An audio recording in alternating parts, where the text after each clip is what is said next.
What if the life you're chasing isn't something you need to achieve, but something you need to remember? Hey guys, I'm Paul Salazar, and you're watching the On Frequency podcast. This podcast is for men who feel like something is off.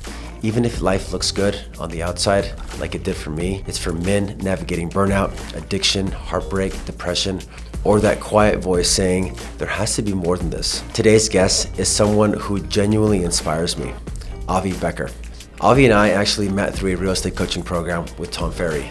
He sells real estate in Santa Barbara, and from the moment I met him, you can feel his presence. He's high energy, always smiling, deeply grounded, and lives from a place of abundance, not scarcity. And what's wild is he's still such a young guy with so much to give. Avi has done the Hoffman Process, multiple Joe Dispenza retreats, and even took a 1-year sabbatical in his 20s to step away from the grind and reconnect with purpose, presence, and self-trust. He's actually the one who convinced me to do Joe Dispenza, and it was a complete game changer for me. This conversation isn't theory, it's lived experience. We talked about healing childhood wounds, forgiveness, masculinity, spirituality, discipline, travel, community, and what it actually looks like to live from the heart and not from the ego. If you feel stuck, if you're questioning your path, or if you think you need to wait until later in life to start doing the work, you don't. And that's what this episode is all about. Now, let's get into it.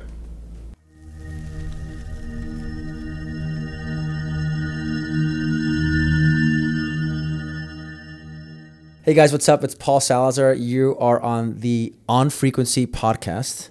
This is one of my first videos with my boy, Avi Becker. I'm super excited to have you, brother. So great to be here. Yeah, man. So great to be in this amazing studio and get to catch up. It's been too long. Yeah, for sure. I brought in Avi because he's done so many things in his life that really inspire me. Joe Dispenza, Hoffman Process. You just did a 1-year sabbatical. You're still in your 20s, which is really cool. 29 last year, my 20s. Awesome, bro. Yeah. And I just feel like you're ahead of your time in terms of like spirituality, right? In this podcast, I really want this podcast to help people, to help men.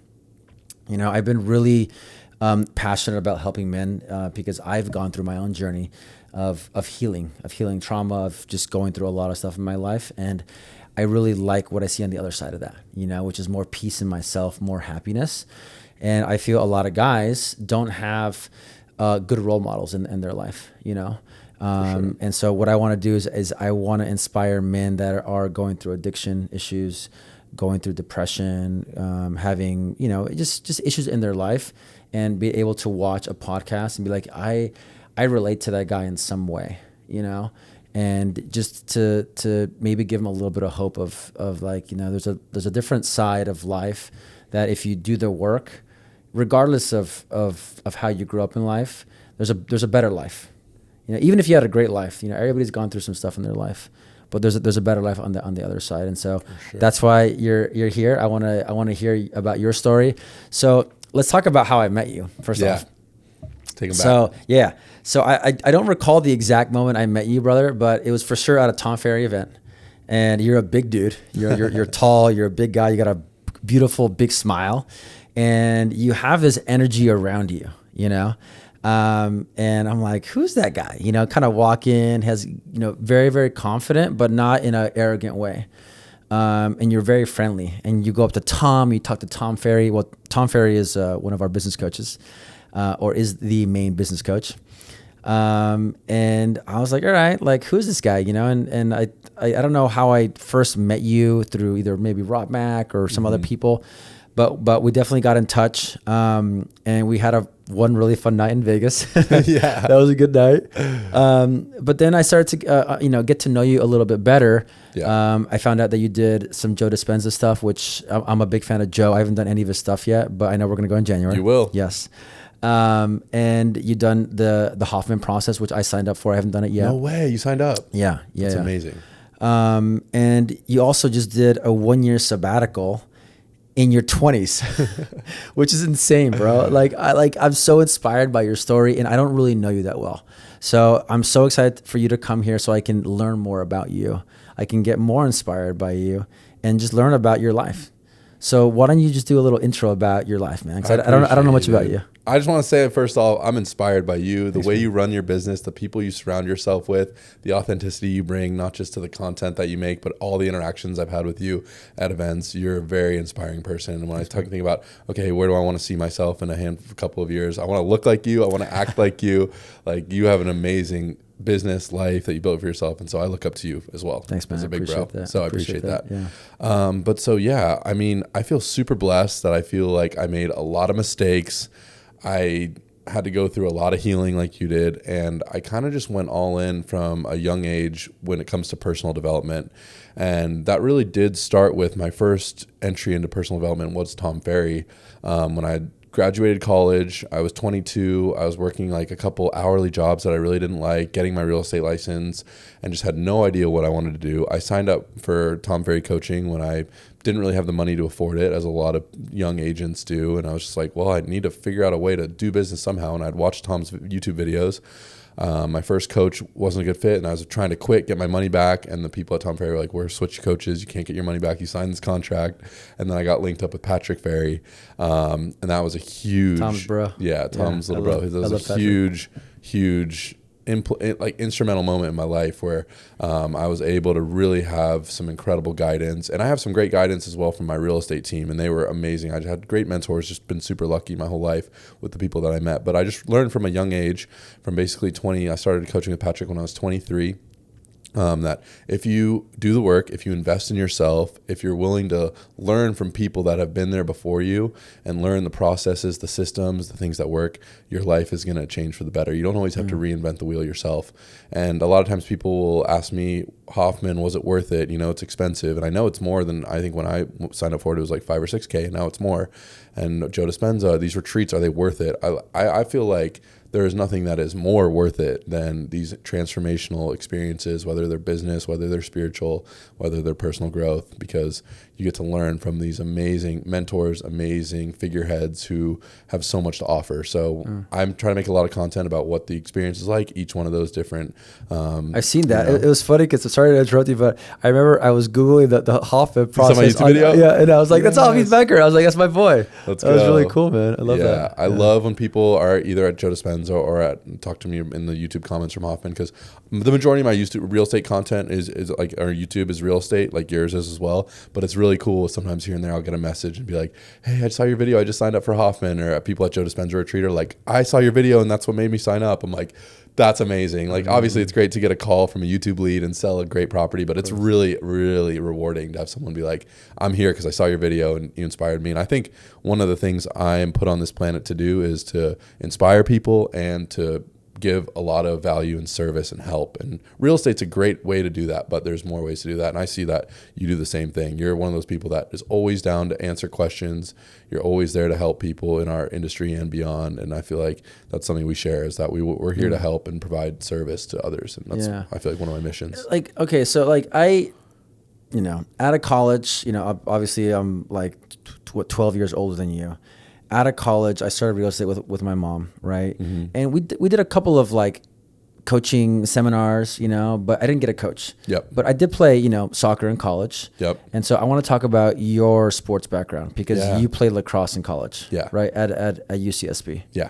So that obviously, transfers into your personal life, right? Because that means you're very coachable. But did you have that like inclination, like right away, like out of college, that you wanted to get coached in real estate? Or is it like, how did that happen? Like, what was that like? Was there a pivotal moment, or was it just like automatic? Like, all right, I was coached in college for lacrosse. I've always been coached for sports. Automatic to get coached in business. Yeah. I'm going to take you back. A pivotal moment for me in sports, I remember it was 5th grade football. I really wanted to play tight end and I wanted to be the starter, but there were some kids that were faster than me, stronger than me, better, at catching the football than me. And I was put at offensive line, which is kind of in 5th grade where the kids who like aren't that skilled go, but maybe I had a little bit of size. And what I realized is I studied the playbook. I worked on my skills before and after practice. And as these kids who were maybe a little faster than me, a little talented than me at the beginning of the season, they started to, kind of just wane off or plateau, I was getting a lot better. And by the end of the season, I got to be like the starting tight end. And it was like an aha moment where it's like, if you do the work, if you listen, if you not just do the basic amount of practice, but if you put in extra practice, and if you listen to the coach, and if you go above and beyond what's just asked of you, you're going to get to be put in the starting role. And I mean, there's a lot of different starting roles that you could talk about as we get older. That's amazing. So, so it was during that grade in your school in your school life that you realized that if you put in the work, you get rewarded. For sure. At some point you do. It's not always right away. It was a great moment to learn where it's like, even if you're not the most talented, or if you don't have the early hand up, or let's say, I don't know, all sorts of backgrounds are different, but if you don't have the intro starting role, or if things aren't where you want them to be initially, if you put in the work, you can get there. Because I think a lot of people, they see these ultra talented athletes, or they see the realtors like you that are at the top, and they're like, oh, he's good looking, maybe he had connections to the business, it's so easy, he probably didn't have to do all that work. But they don't know the late nights that you had helping clients. They don't know you were door knocking and calling expireds.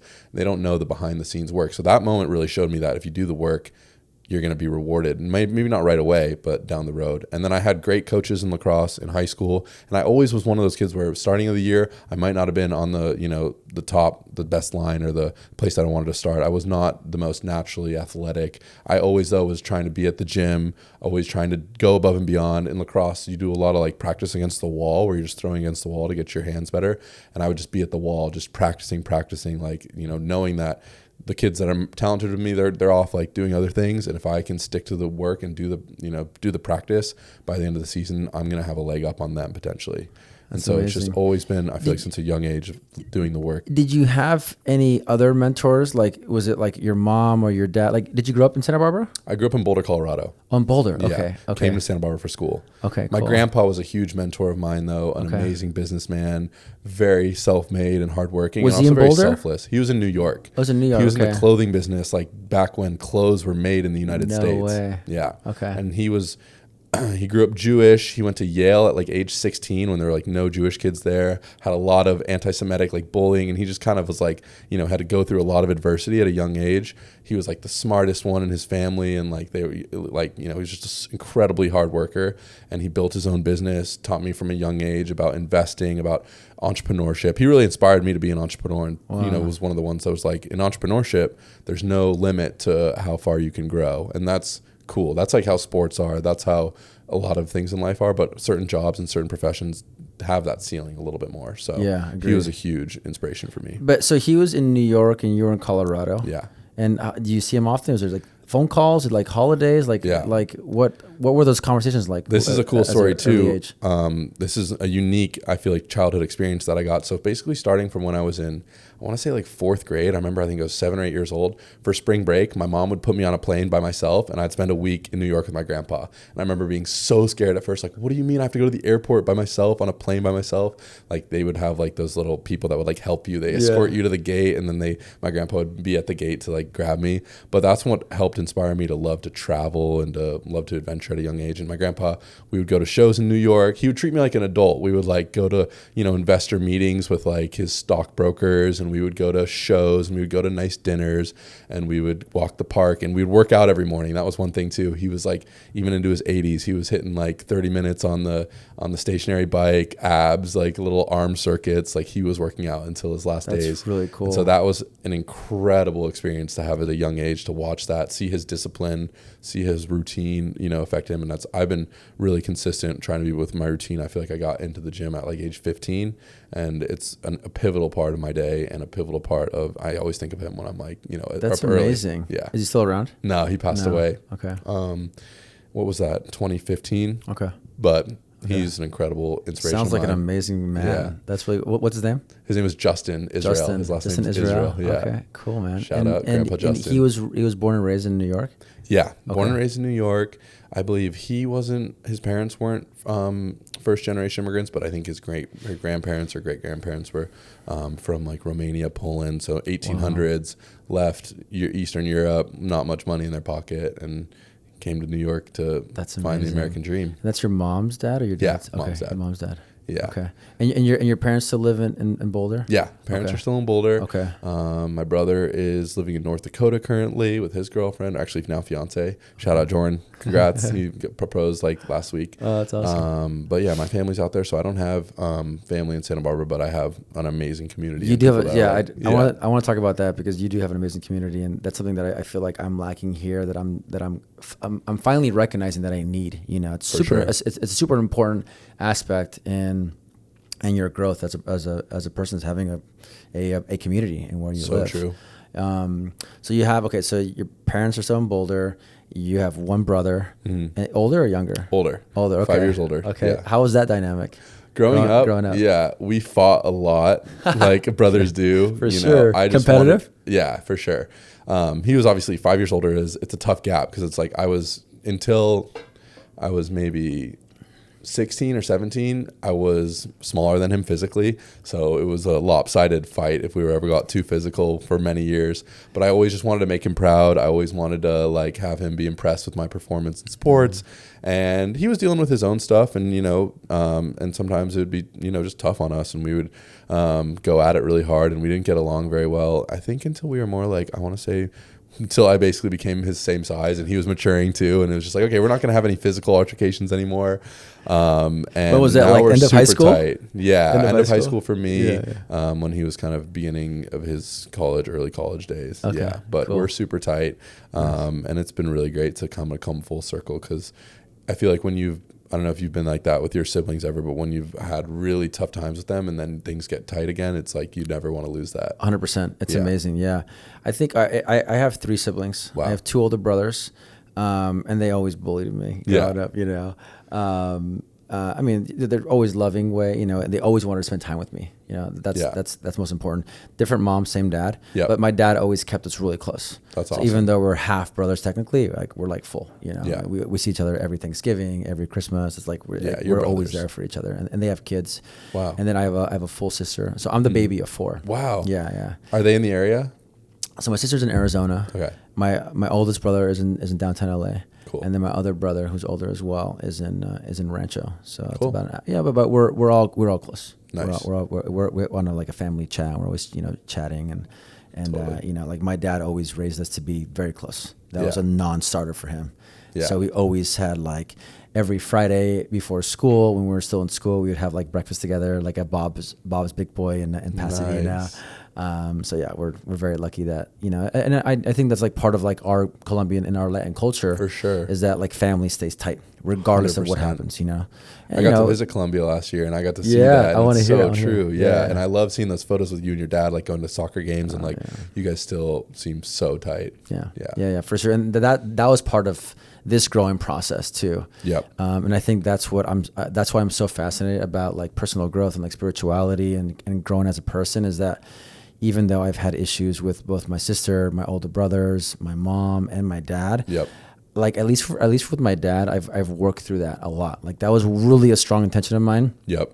When I started doing plant medicine about 3 or 4 years ago. Yep. And I feel like I'm on the other side. It was a lot of anger for a couple of years. Finding out at an older age about what he did. He had multiple girlfriends. He had a mistress. Yep. And look, I don't fault him anymore because I know how he grew up. Totally. And so like I respect that he's gone through his own thing, growing up, and now I can see it from his perspective, and I'm like, I love him. Yep. Because he was always there for me, even though, he did some things but he always helped, he always had a house for us. He had food for us, and he supported us. And on top of that, he finished school at 5th grade. What? Yeah. He grew up really poor. He came to America when he was 20, didn't know the language. So like you put all those things into like perspective. He didn't have what I had growing up, For sure. So based on what he had and what he provided us, he provided us an amazing life, Yep. I'm still working on my mom, Yeah. but she Always a work in also progress. has an amazing story as well, but I think I've kind of worked on my dad. Now I'm kind of working on my mom, and I'm just kind of little by little kind of working on each person in my life that I feel that I'm holding back love to, and I can feel that with my mom. Yep. I can feel that when I hug her or when I'm around her, there's like this energetic shield on my heart that I cannot give her a full love and attention. You know, that I'm judging her a lot, and that I'm not 100% there with her, you know? Yep. So I've been there 100%, dude. Yeah, I know man. exactly what you're talking about. Yeah. So I've told her a little bit that I'm working on it, but like it's still a process with her. Like I think for like my dad, I'm at that point where I'm like I'm all in on you, you know. So now I'm working on my mom, and my sister was also another person that was like, we had a really, you know, tough childhood together. Yeah. Just like this, you know. She's like, you know, a year and like 2 months older than I am. And I felt like she was just so annoying all the time, you know, bugging me. And you know, she's an anxious, you know, attachment style. I'm avoidant attachment style. Yep. So when I did ayahuasca for the first time ever, this is like 3 or 4 years ago, she was the first person to come up in my journey. Wow. And we went back in time, and I saw how we were both raised almost exactly the same, and we both came out different ways, but very similar. Yep. You know, but we were both seeking that love and that like intimate emotional connection from both of our parents, which we never got. Totally. You know, and I'm not blaming my parents, because, you know, they were raised in their own way, and they did their best. You know, but based on how they raised us, you know, I can see how you know, the reason why she's the way she is. You know, and so again, it's all about perspective. Yeah. And when you can see the other person's perspective through either, you know, whatever, therapy or like ayahuasca or other plant medicine, you just were, you know, I was able to see her in like a different light, and I started bawling for like, I think it was like 2 hours, dude, straight of just pure crying.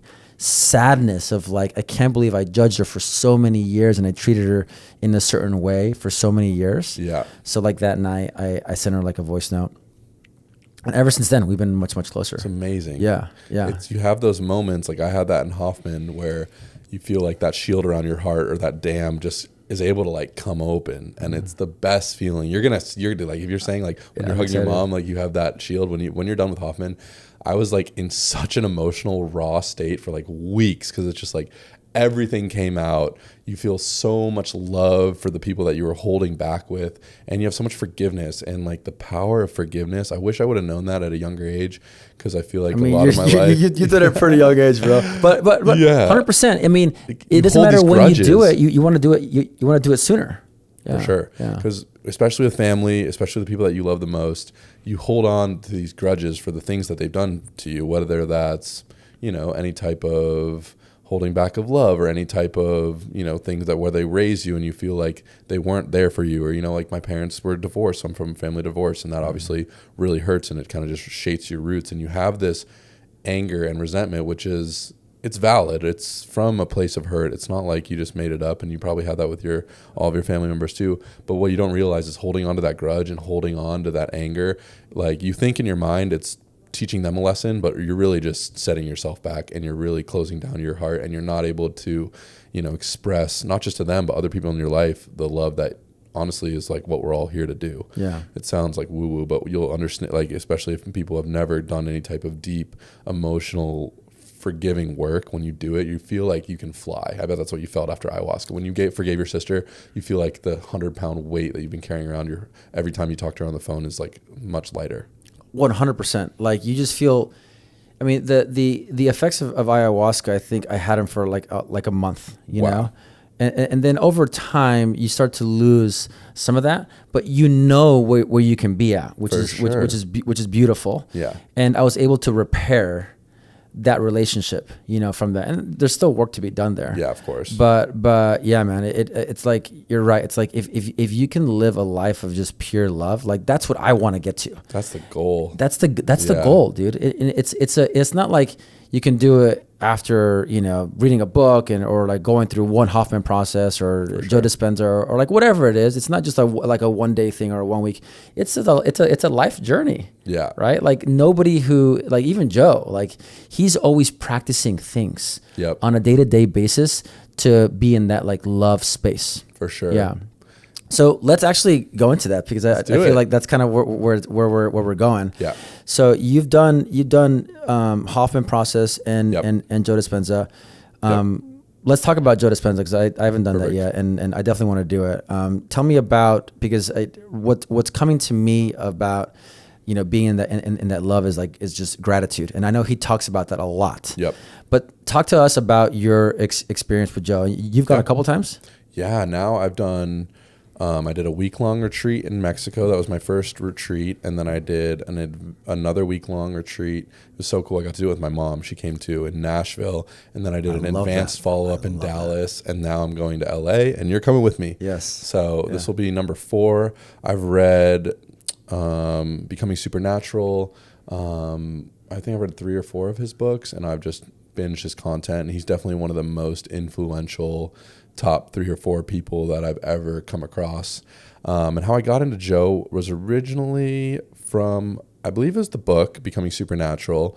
I've always been really into manifestation, and I like to listen to Tony Robbins and that type when I was younger and in college, and just the idea that you can create your future just based on your thoughts and your attitude and your state of mind.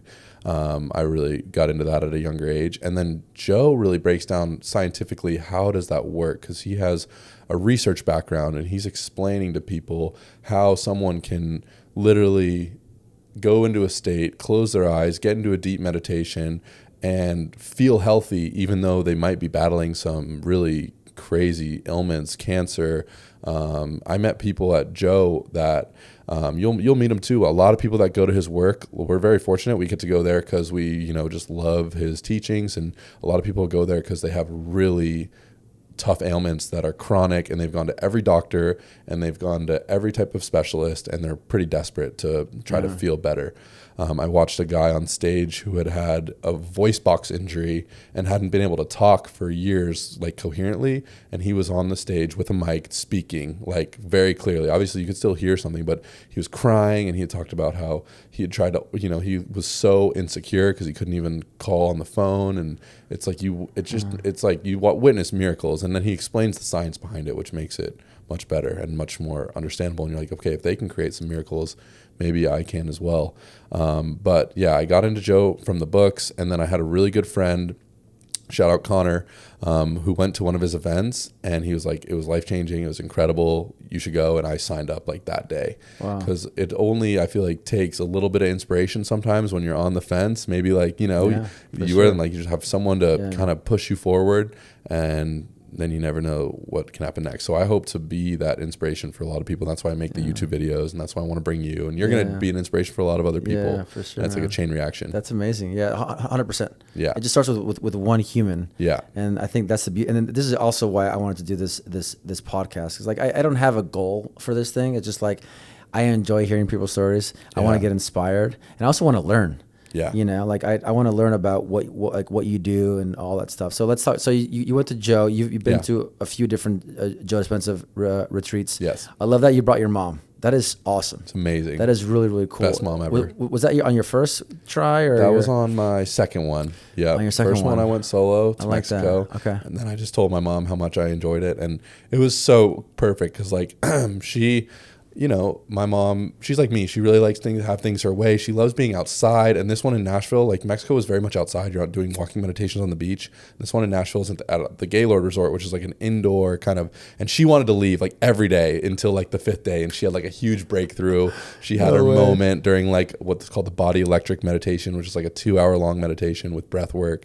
And it was just so cool to watch her stick it out, because the work isn't easy. That's the thing. Like, this, like ayahuasca, Hoffman, like if it was easy, everyone would do it. And there's going to be so many moments where you're either signing up or you're at a retreat, or you're going to question yourself and you're going to want to quit, and you're going to be like, this isn't for me. But the work is the work because it's hard. Yeah. And hard work is worth it. But you know what? It's you're 100% right. There is like this, it is difficult, but I think once you do it, and once you see that you can make progress within yourself, in terms of being in that like gratitude space, or being more in your heart, or being happier, or getting rid of like depression, or like whatever it is, then you're like, whoa.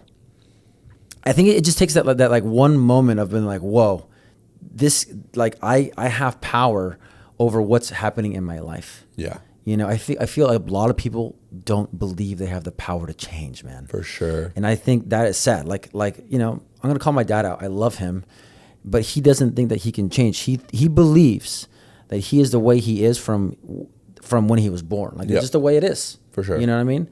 And it sucks, you know, like, you know, and you can kind of talk to him about that. But like at the end of the day, everybody has to come up to their own conclusion at some point in their life that they have the power to make that change. Yep.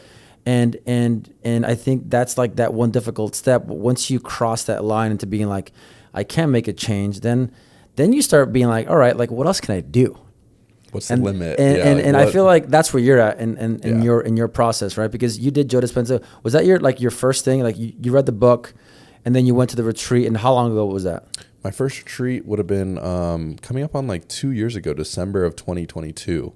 Okay, so it wasn't too long ago. Yeah, and you're so right. I'm gonna just touch on this really quickly because you're talking about people sometimes think they can't change, and Joe is the architect of creating inner change, like spiritually, and he explains in his books, on his podcasts. You can start there. It's a great place to start if you've never heard of Joe Dispenza. Just start on podcasts. He's been on like every major podcast as a guest, and his books dive deep in that too. But how do you create change within yourself? Because when we wake up every day, we have the same routine, we think the same thoughts, we reflect on the mistakes we've made in the past, and we go on autopilot, which the subconscious runs like 90% of our thoughts.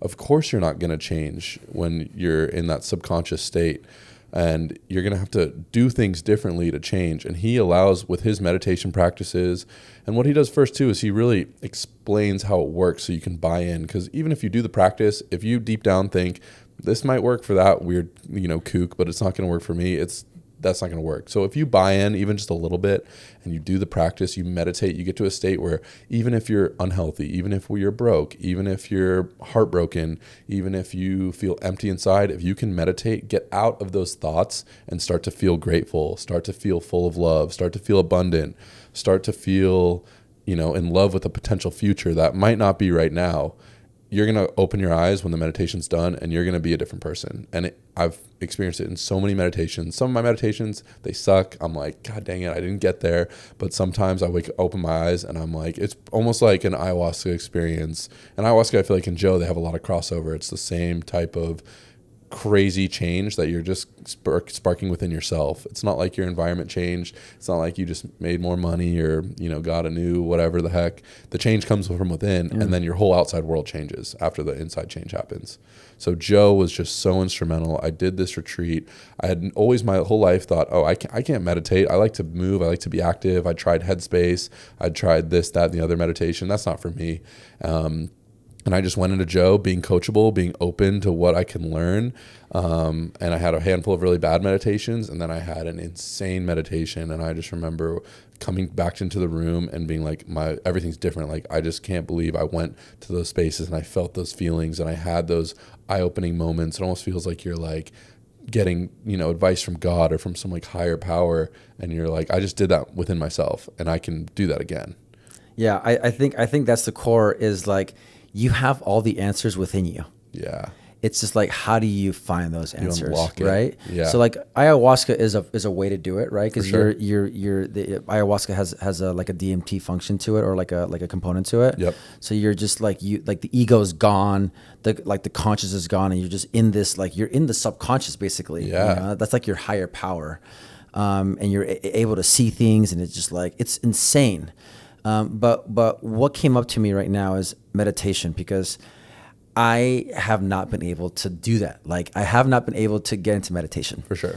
But right now, I feel that I'm really getting inspired by meditation from this book I just read called The Surrender Experiment. Oh, yeah. By Michael Singer. Mm-hmm. Have you read that book? I definitely have listened to some of his interviews and maybe bits and pieces, but I'm going to buy that book. Yeah, I'll put it on my Audible. Book, dude. Yeah, it is an amazing book. I just finished it. It's one of the only books that I finished in 2 weeks. That's amazing. I'm a really slow reader, but I was so inspired by how he, at an early age, started to meditate, and he started to see things and learn things. And he built his business that where he sold it to over $1 billion. Yep. And that was never his intention. And he built this temple next to his business. It's just an insane story. that I was like, okay, like, and I also read his first book, Untethered Soul. Yeah. Which is a good book, but I feel like you have to read the Surrender Experiment first, which he wrote afterwards, before you read the Untethered Soul, just to kind of give you some context behind why he wrote Untethered Soul. Because the Surrender Experiment is like his story of how he meditated, and because he meditated, and because he didn't allow the conscious mind to affect his peace within, he was able just to let the flow of life just happen. And then this beautiful thing happened, and this is why I wanted to start this podcast, because this was like a few months ago. I met this guy at my apartment complex. His name is Jay Spall. And he was the first person I interviewed for this podcast. I haven't launched this podcast yet, because I've only interviewed him and some other person. You're my third guest. But he's done some Joe Dispenza stuff, I believe, or he either he's done some, or he's like a believer about like this whole like meditation stuff. But anyway, he was talking about what brings him joy in life, and that then he kind of leads his life based on that, And after I interviewed him and he told me all this really deep stuff about his life, I was like, holy shit, this is pretty amazing how much I learned from this one person, and how much I can learn from just that one, 2-hour session with him, and what I can bring in my life from that. And I got so much energy from just that one session. I was like, all right, cool. Like, I feel like I want to do more of this, It's amazing. And even though there's no money involved in any of this, Yeah. But I want to see where it goes. And I want to let it fuel me, which is my soul. Like I want this to fuel my soul. And you're gonna see where someone's gonna watch this video. They're gonna send you a long message about how it helped them, change them, inspired them, walk them down from some type of dark path they're gonna be, and it will be as rewarding as selling a $2 million house. It would be more rewarding, literally, because you sold enough multi-million-dollar houses to understand that like it's fun. Yeah. But it's not the same as when like you hear somebody like going through something tough in their life, and you say and they say, "Hey, you inspired me." Yep. Or I heard this from what you said, or this book you sent me, or like whatever it is, it inspired me to like that stuff. Really gets me going. Like I get so energized by that. Yep. And that brings me to like I started this men's group. I didn't start this men's group. I am a part of a men's group. Yep. And it's a plant medicine men's group. And I met the guy that leads it. His name is Zev Aaron. He's a Jewish guy, really nice guy. Yeah.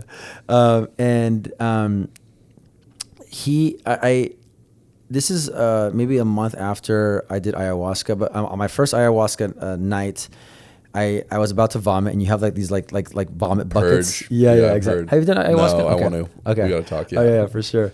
And I forgot to bring my bucket as I'm getting up, and this is like 2 hours into the thing, and I was holding that like vomit, because I don't like vomiting, bro. I was holding it in, fighting it. And as I getting up, I was like, oh shit, it's coming out. I don't have my bucket.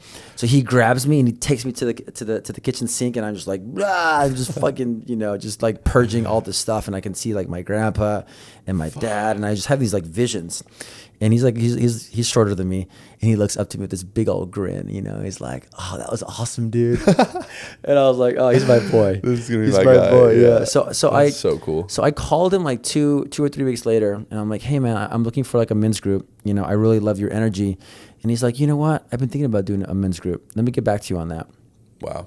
So he started his first men's group because I asked him about wanting to be part of the men's group. You were a catalyst. Yeah, exactly.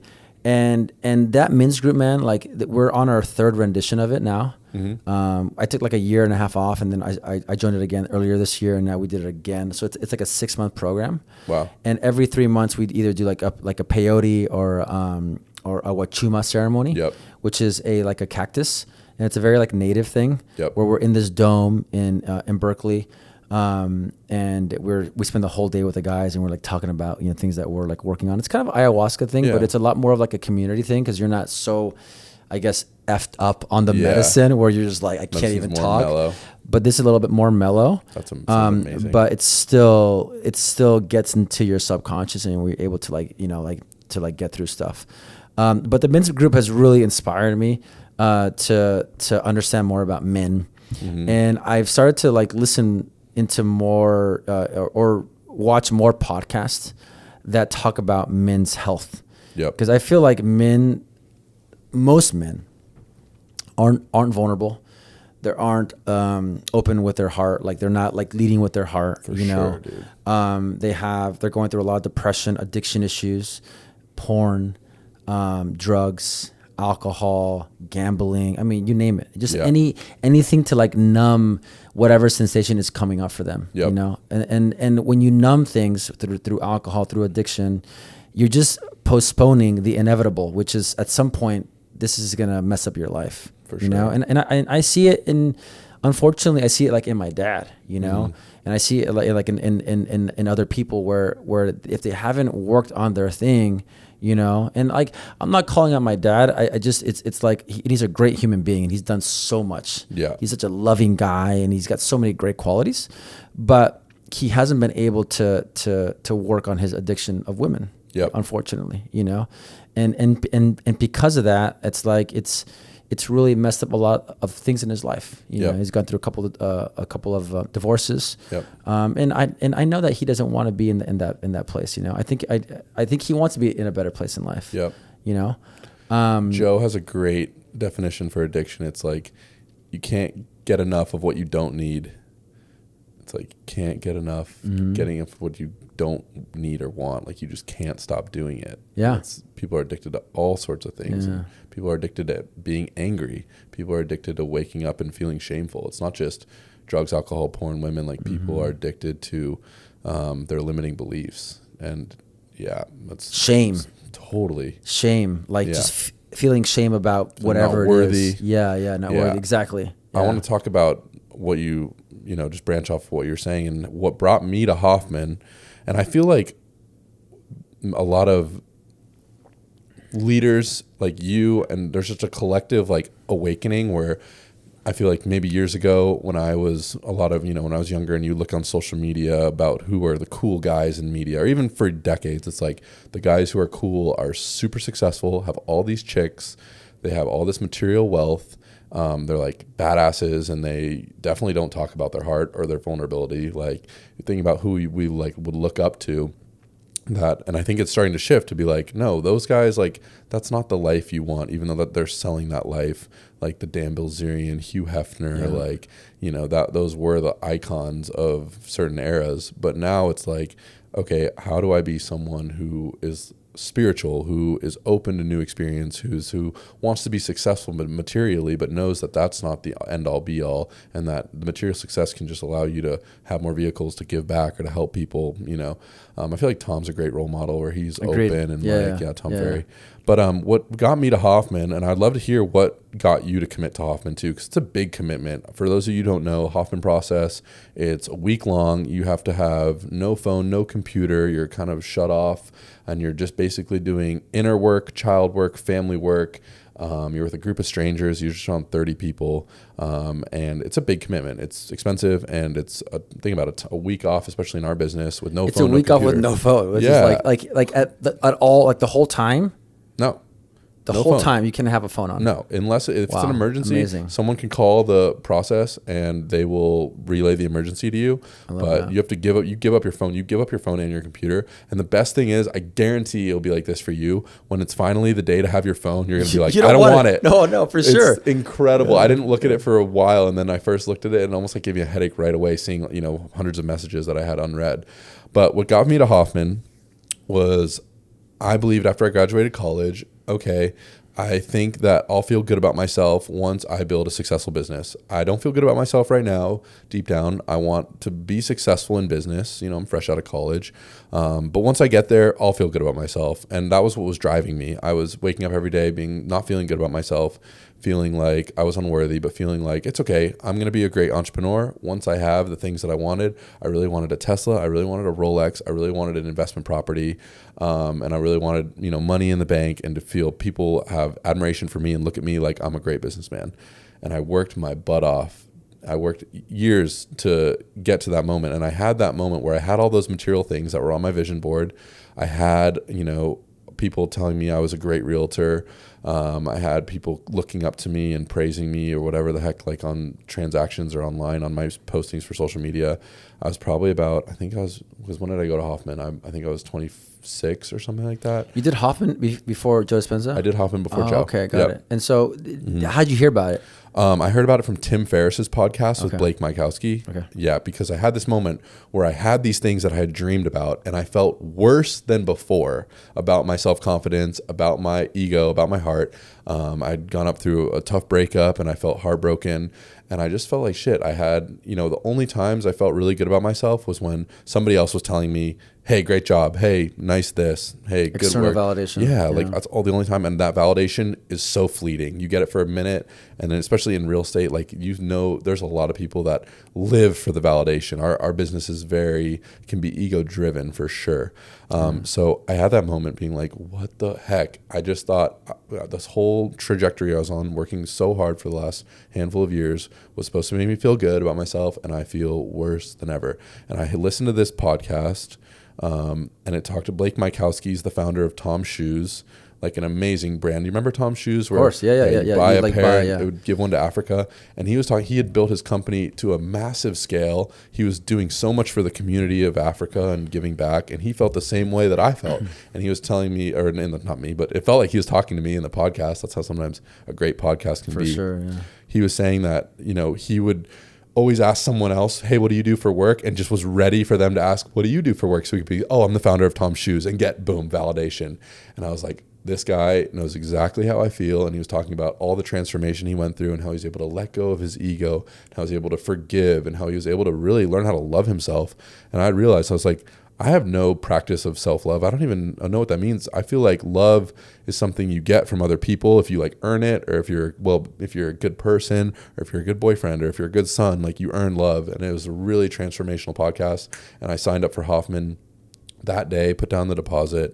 I had to change my date like twice because of work stuff. You've done it too. Yeah. A lot of people you'll meet there are super high achievers. Like I had a celebrity in my group, and like everyone's like, yeah, I changed my date like 3 times. I almost backed out. I almost quit. And then it's the best week you'll ever have. Like try to commit to the next date if you can. Yeah, for sure. But you just go through this whole week of just letting go, of forgiving the people of your past, of going super deep inside yourself and understanding, why do I do the things I want to, like, that I'm doing that I don't want to do? Why am I making the same mistakes over and over again? How can I really let go of that? And how can I forgive myself? And how can I incorporate a practice of love to myself daily? Because it's so cliche, and you hear it on podcasts, and sometimes it doesn't make sense until you really get to experience it. But you can only like love the outside world or other people to the extent that you love yourself. And if you don't feel good about yourself, there's no way you're going to make other people feel good. You got to fill your cup up first. For sure. 100%. And it sounds selfish, but it's actually the most selfless thing you can 100%. Yeah, I agree. I don't know who I was talking to about that recently, and it was just like this girl I've been going on a few dates with, and we were kind of talking about that, and she had also the same kind of transformational like thought about that, where she was trying to help other people, but she wasn't there yet, For sure. And I was like, yeah, it's like you should fill up your cup, and that was hard for me too. For sure. Because like my mom, she's the opposite. She always trying to fill everybody else's cup, and I can see her, and I always tell her, Mom, fill your cup up first. I want you to fill up your cup first, and then you can fill up my cup, you know? Because she's also wanting to help. And I don't know if like she's wanting to do that for that external validation of like, thanks, Mom. Thank you. I don't know. Or maybe it's like a cultural thing of just like a mom wanting to be there and like, and help support, But I'm like, I want you to support yourself first. That's so important. Yep. I think when you start to have the practice of self-love, and whether that's just giving yourself time to meditate, whether that's just taking better care of yourself, whether that's just, giving yourself the heart, like enriching things that you need. And that's not like partying, and that's not like doing the fun things. It's oftentimes doing the harder work, going to therapy. Then you realize how you can show up for other people, and you're like, oh my God, like I can give so much more. I'm way less drained with, let's say work in real estate. When I have a really tough client, I can be way more empathetic yeah, like empathy is a total measure of how much love you're giving yourself. Because if someone is going through a lot of pain, suffering, and like kind of dumping it on you, if you're not grounded and centered within yourself, like it's going to take away from you. Say that one more time. That's a really good line. Yeah, I felt like, I don't know, I just made that up, but it's like empathy is a measure of how much love you're giving yourself, how much empathy you can give to somebody 100%. else. That's a good one. Yeah, because if you are filling up your cup and you're well grounded in and I love myself, I feel good. When you have things thrown at you, real estate, any business, any job, just life in general, people, or you're in traffic and people are honking at you and people get really, they get really pissed off easily. But if you're grounded, you're like, hey, it's all right. Yep. And you're also willing to accept people. And again, have more empathy for them because you're just like, hey, like they're going through a tough time. Yep. I get it. Yep. I love that. That's the ultimate. You'll experience. That. I mean, you've already gone through this work a lot, but you're going to go through that in Hoffman a lot where you're going to, I don't want to spoil anything for people, but you just do a lot of understanding about your parents, your grandparents. You look back into their lives. And when you understand what they've gone through and you can have empathy for them and say, oh, they were doing the best they could. They had a lot of adversity that they faced, and this is what has transferred on to me. And I get to be the one to not transfer it on to my kids, my friends, my community. It's super empowering. And it's like you understand, you're able to, instead of see people and judge them and be like, my mom never showed up for me in this way and my dad never did this for me. You're like, man, I really feel love for them. They tried their best. They weren't able to give me quite what I needed, but I'm going to forgive them, and they really did the best they can. And you can take that into every aspect of life. When you can forgive someone, it's like the ultimate empowering move for yourself. Yeah, which is weird to think because it's like you would think I need them to say sorry to me, but no, I just need to actually forgive them, and then we can mend the relationship. Yeah. That actually took me a while with my dad. Yeah. When I was going through a lot of deep therapy, ayahuasca, and other kind of modalities, and I was just because he like any like father-son relationship, or like most of them, they're your hero for sure. You look up to them like, wow, like this guy he's the best. And then when you get older, if you do a lot of therapy, then you start to realize, well, he's a human being. Yeah. But you start getting angry. I was angry at him for it took me 2 years, man. Yeah. It was like 2 years, and I was like, no, like I'm angry at him. And it was really hard for me to like see this other side. But then over time, we keep doing the work and keep really thinking about it and like journaling on it and like just like going more therapy and like men's group. I got to the other side. The best, and it's so beautiful. So hard to get there sometimes. So it is. Yeah. And then once that happened, I remember we were going to Havasu with the family. He's like, we were like dancing in the car to like some Joe Arroyo, which is like a really famous like Colombian artist. And he's like, I've never been to Carnaval de Barranquilla, which is like a big carnival in Colombia. It's a big festival in Barranquilla. I'm like, Dad, I'm gonna take you. No way. So we went on a father-son trip in February of this year. No way. It was our first father-son trip. I mean, like when we were younger, we used to go on trips, but like a real father-son trip where he's not working because he loves to work and just like do that. And he's 80 years old, bro. The guy's still working. He's still working. That's incredible, dude. We had like the best time, and I remember like our last day together because he stayed a couple extra days in Bogota. We gave each other this like embrace and we started bawling, just bawling, and it's just like pure joy and like sadness that this trip was over, but just joy that we just had the best time together, you know? And I vowed from that one day that I'm going to do it every single year because I don't have that much time left with him. Hopefully, another 20 years, but who knows? He's already 80 years old, and so like next year we're going to go to some other like, festival in Colombia. Fun. Yeah, man. That's amazing. And I want to do that with my mom as well, Sure. But she's like much younger than him, she's 18 years younger than him, but that's cool, man. That's cool. Yeah. All right, cool. Let's talk about, so we talked about Hoffman Process for sure. So that was your first thing ever, which is pretty crazy. So you said Tim Ferriss, you watched the interview with the founder of Tom's. Yeah. And then you were like booking it next day. Yeah. Was that like your first like pivotal like personal growth moment, was doing the Hoffman Process, or had you been doing therapy before that? Or yeah, I had definitely done therapy before then. I feel super lucky. My mom, she even put me into therapy when I was younger. going through issues with my brother, going through issues with the divorce. And it was great to grow up in a family from a young age where I think it's getting less destigmatized, or it's getting destigmatized where it's not now. It's not a sign of weakness if you go to therapy, but almost a sign of strength. And so that was a great thing I learned from a young age, that when your parents get divorced. They got divorced when I was like 12 or 13. Okay. Tough age. Really tough. Everything's age. awkward as heck in that age, and you just need your like family grounding. And then it's like, oh God, I have to go to my mom's house. I have to go to my dad's house. I had a lot of anger and a lot of, I had, something I worked on in Hoffman a lot, which I'm still working on, is, it's a work in progress, but I have this mindset where it's like, I don't need any help. I'm a lone warrior. Just get out of my way. Like, I'm not going to, take anything from anybody. I'm on my own path, because when your family, implodes like that, you kind of have to go into your like own zone. And I felt like I had to do that. Tough year, man. Yeah. Tough age. Yeah.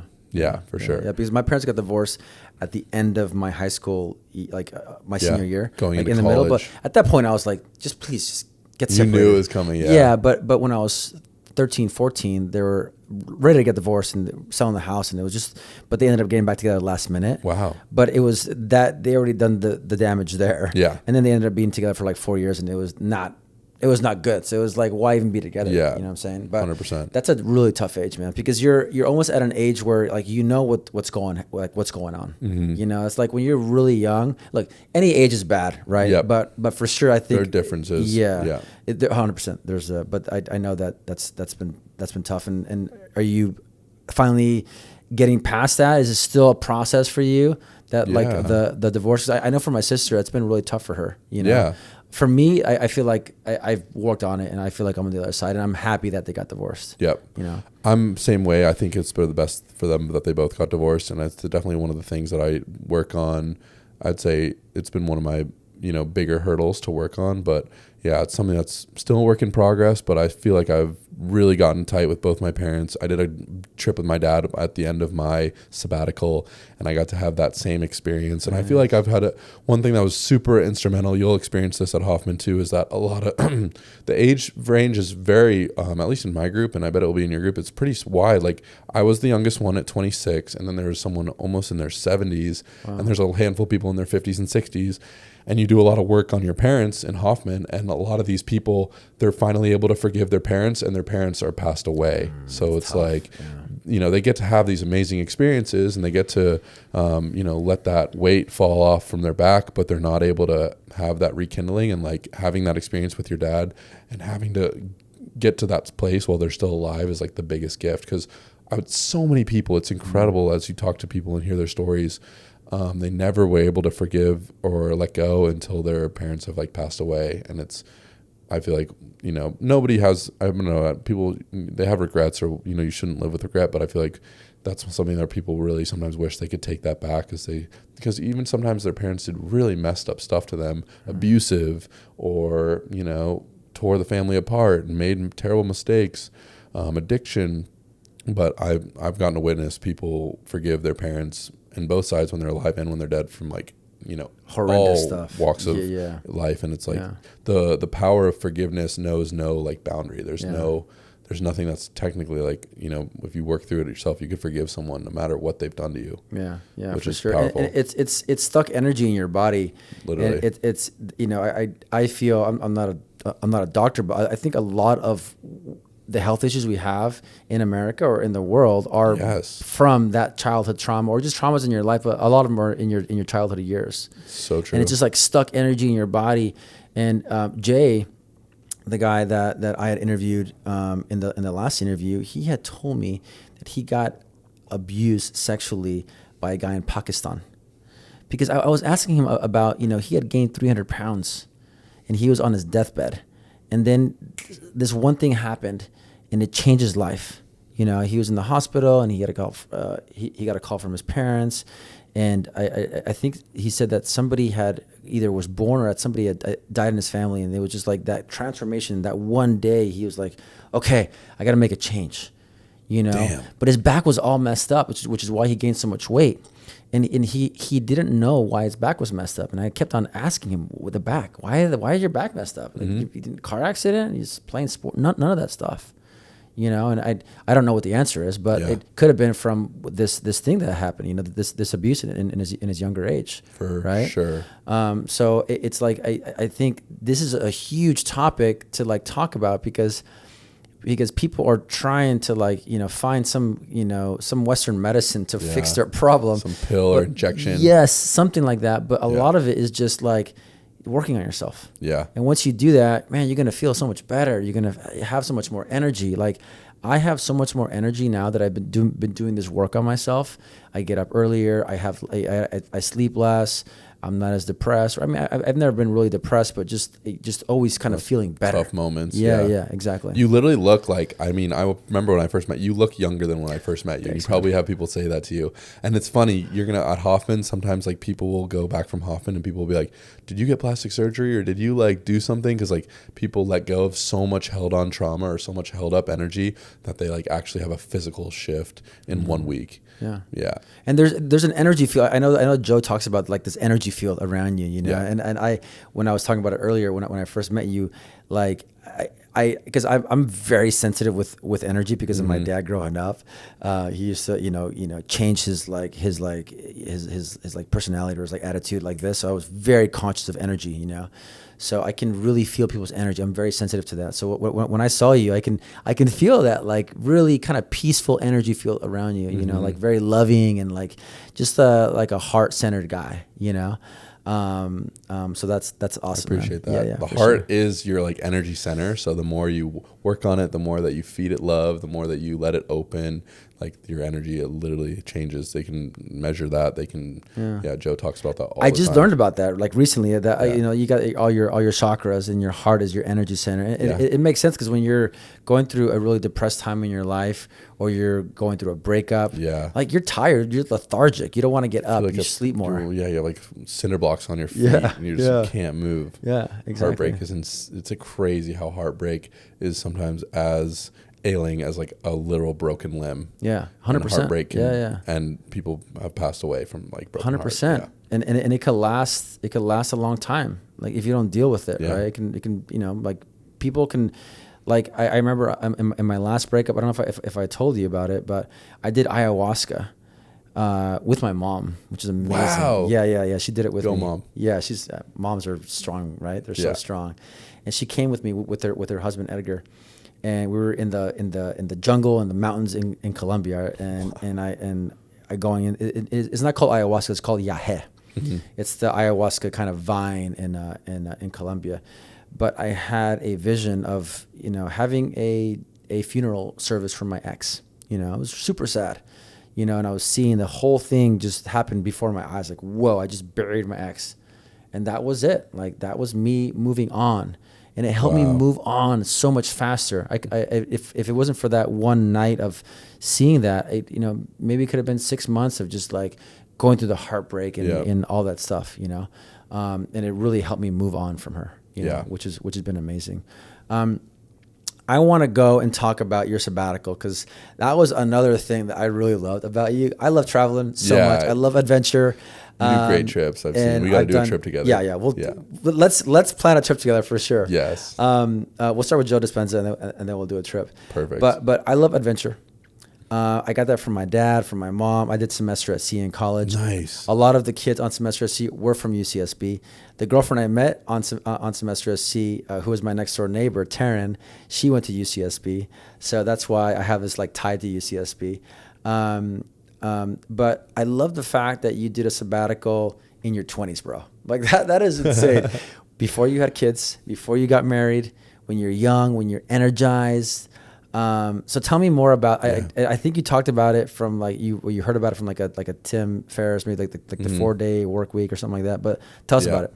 So the original inspiration for the sabbatical was when I was 21. I read The 4-Hour Work Week, and that's probably in my top 3 most inspirational books I've ever read. And it's cool because Tim Ferriss is the same reason that I got pushed to do Hoffman, and he was the reason that I did the sabbatical. So even though, you know, I haven't gotten to hang out with him in person, that's a cool thing about content. Yeah. Is that you can have mentors that you never even meet, which is amazing. I love that about yeah. Podcasts, books, it's so cool. And people say, how do you find a good mentor? Like sometimes you don't even have to, they don't have to be your mentor. They might just be out there already and you just have to find their content. So that book talks about what he did is he was running a business. It was basically a supplement company for kind of like how Alpha Brain is now, is called like High IQ or some type of brain supplement. And he was just running himself into the ground. He was working all these hours, doing every job. He had scaled it pretty well. But then what he realized is he was able to shift his perspective. Instead of thinking I have to control this all, he wanted to find people that could do the work kind of for him. And he realized found really good help and kind of took a different approach to the business, like talking about the 80-20 rule, like fired the 20% of the customers that brought 80% of the issues.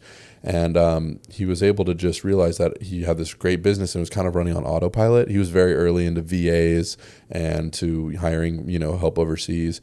And so what he did is he just did a bunch of travel because he had this income stream and he didn't have any reason to stay. So he he was competing in like dance in Argentina. He did like judo or like competed, like just would go on these different kind of like mini side quests or adventures. And I remember reading that book and being like, before I had read that book, my goal in college was to get into like tech, become a CEO.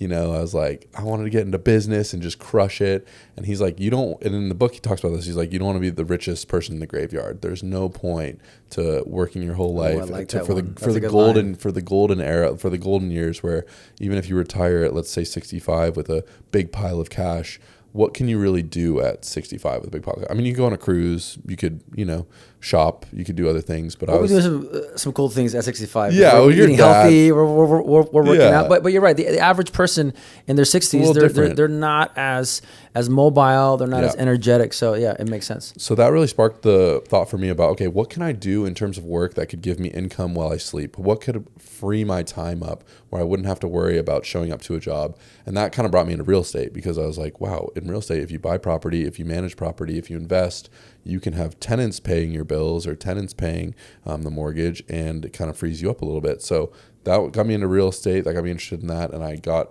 hired by Joe Parker, my mentor, teammate, because I started as his social media content coordinator. And this is the agent at Brookshire? Yeah, still okay, cool. Right. Yeah. Me and him he's Batman, I'm Robin. And we have our other teammate too, who's an amazing guy. He runs his business a little bit more independently, but the two of us, we run a lot together, and he's taught me so much. But so I had this dream of, okay, I'm going to sell houses and I'm going to invest in houses, and then I'm going to maybe be like Tim Ferriss at some point. And I wanted to do it before I had kids, before things changed. And I just started to dream about these side quests, these like adventures that I want to do. I was like, I want to, go surfing in really cool tropical places. I want to, snowboard in Japan, because I'd seen videos of that.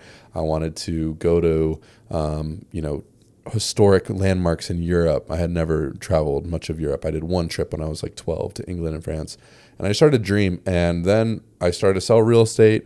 I was very fortunate. I bought a great Airbnb property before interest rates went up, and it started to do really well. I was trying to scale the team and hire, and I kind of just, at this one point, I was like, I think I can make it happen. And what I did is I booked a one-way flight to Bali. It's probably like, I think almost like a year out from when I left. I booked a one-way flight to Bali. A year out. Did you talk to this guy? What's his name? Your mentor? Joe. Yeah. You already told them, like, hey. I booked it and then I told them. I asked for forgiveness. Smart. Yeah, for sure. Because I was just like, I know I have to do this. I don't know when I'm going to do this. There's never like a good time. Never a good time. Hoffman freaking retreats. There's like always like something that's like, this is like this time. And then life goes by. Yeah. Yeah. And you just kind of have to commit sometimes. You have to just like go for it. As a surfer, you have to learn, like, sometimes you're paddling on like a big wave, you look down, it's scary, you don't really know where the drop is, and you just have to like try to get your feet on the board, and then from there out you'll just figure it out. But I was like, okay, I'm committing. So I booked a flight. It was like, I remember it was for like November 28th of 2023, November 28th. I booked a one-way flight to Bali. It was like $600, incredibly cheap, because I booked it basically in 2022. Yeah. And I just committed. I had no plan. As the days got closer, I booked a week-long hotel in Bali for like $50 a night by a really cool surf spot. And I told everybody, I told my clients, I told, my teammate, my parents, as things came up, like, I'm going to take an indefinite amount of time off. I don't really have a plan. My idea is to be back by Thanksgiving of 2024. And I was leaving right after Thanksgiving of 2023. But I was like, I don't really know where I'm going. I don't know what I'm doing. I don't know much of what's going to go on. And basically I ended up doing a little bit under 11 months of travel, and it was all booked like 2, 3, 4 weeks out, where I was in Bali. Yeah. And I was like, I was in Bali. I was having an amazing time. And I had friends from high school be like, it's kind of like almost like a surrender experiment of my own, where I had no plan. Sure, and my friends from high school were like, hey, we're going to Thailand for New Year's. Do you want to come? I'm like, of course. I'm by myself. I'm making friends, trying to, just do my own thing. And then from there, it was like, okay, back to Bali to visit some other friends. And then I booked Vietnam by myself. And then my brother came to visit me. And then I had booked Japan. And it was like a domino effect. And it was super cool, because there was even times in my trip where I met this group of awesome young guys from Mexico in Bali. And then I got to visit their town in Querétaro in Mexico. And I met them in Bali. I made a friend in Laos who lived in Amsterdam. And then when I went to Amsterdam, like 6 months later, I got to visit him, and he took me to his favorite restaurant. That's so cool, man. It was basically an experiment to be like, what can happen if I just have a year of unplanned adventure, and instead of focusing my life on work and on productivity, I focus it on play and on exploration. Yeah. It was like a complete experiment. Wow. And so I learned a lot. Yeah. What did you learn? Where to start is that I think that I learned where no matter where people are from, no matter what their background is, we're so much more alike than we are different. And that's really cool to see, even when you're in places that are culturally different, when you don't speak the same language. Like, we're all here so many people want to help. You ask for directions, and people take time out of their day. And even though a country or culture might seem so different on paper, they look different, they eat different, they talk different, they act different. We're all so much more alike than we are different. And being that we're in real estate, which is at the end of the day a people and a relationship business, not a business about houses.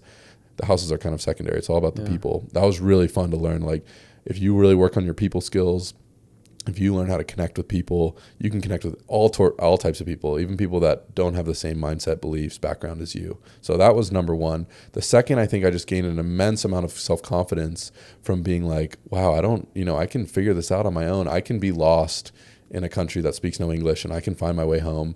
I can, plan and execute and go out to nightclubs. This was one where I would go out to a night out with nobody, no friends, and nobody that I know, like in Japan or Korea, where people, I kind of stick out, and it's amazing to feel that sense of self-confidence that you get from solo travel. Yeah, for sure. There is a lot of self-confidence to be made, and it's very vulnerable, like you said. You're just by yourself. It's like you think about everything you do when you go travel with somebody, and you take that person away, and you're alone the entire time. Yeah. Coffee shops, museums, airports, everything. Yeah.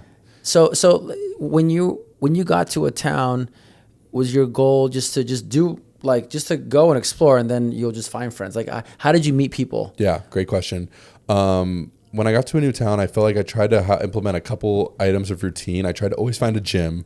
That was number one. And it's so cool to find different gyms around the world. Like in Bali, you can be at places that they're like shirtless and they're outdoors and they have like ice plunges. And in Japan, they're immaculately clean. You have to cover your tattoos. Nobody's talking or socializing. It's like, don't talk at the gym. So it was cool to see the different gym cultures around the world. But that was always a move that I implemented. I'd always try to go to a coffee shop, and I'd try to just spark up a conversation with someone and maybe just ask for, hey, I'm not from here. I was wondering if you could give me a couple recommendations of your favorite thing to do in town. I think that's people think being vulnerable is showing weakness, but being vulnerable brings connection. And so if you're traveling solo 100%. And you're just like, hey, I'm lost. I love that line, man. Yeah. Say that one more time, because you dropped some good lines. Some gems. That was good. I appreciate that. You're the catalyst. You're helping me create this. But I was saying that being vulnerable, it really sparks connection. And I think people oftentimes think that being vulnerable will show weakness. But if you want to connect with someone, just go up to them and ask for help. And not everybody might have the time, or they might be, going crazy. And you can't take it personally if someone's like, I can't help you. I don't know the answer. But I found so many fun times where I'd make friends, or I would get a recommendation, or like people. I got to go, I got invited to a wedding in Mexico. This is from an older friend, but I made like so many friends at that wedding, and like just being lost and being okay by saying, hey, I don't know what's going on here, and I was just wondering if you can help me. The connection that you can have just from like those opening like moments of vulnerability is amazing. And so, well, yeah, just like think about if you were in Santa Barbara and you met somebody that was like, hey, you'd be like, I got you, bro. You know, this is my town. I love it. Yeah, I love it. I want to show Yeah. you, you know, that's amazing, man. Yeah. So how many friends do you think that like good people that you've met like on your trip? Is it like 15, 20, 30? Is it like I'd say 10? more. I would say it's like people, that's the cool thing about Instagram too, is I'm kind of able to stay in touch with people. And I'd say, I probably met like 50 plus people that were incredibly instrumental to my trip, whether they invited me to their town, whether they showed me their culture, whether they saved me from being lost, or whether we were just like surf gym buddies. It was a big group of people, and it was really cool to like see the capability that, as I'm an extrovert too, so that's a little bit helpful, but even going into a place where you don't know anybody, if you put yourself out there, and if you're vulnerable and if you're open and if you kind of let go, the right people will usually find you, which is crazy to think about. Yeah, but like the right people, just how we found each other at Tom Ferry. Like if you find your right people, the more that you kind of let go. You don't have to force it and control it and like, or think that nobody wants to be friends with me because I'm different. If you just like are open and are yourself, it's like so cliche, but you'll find your people. Yeah, for sure.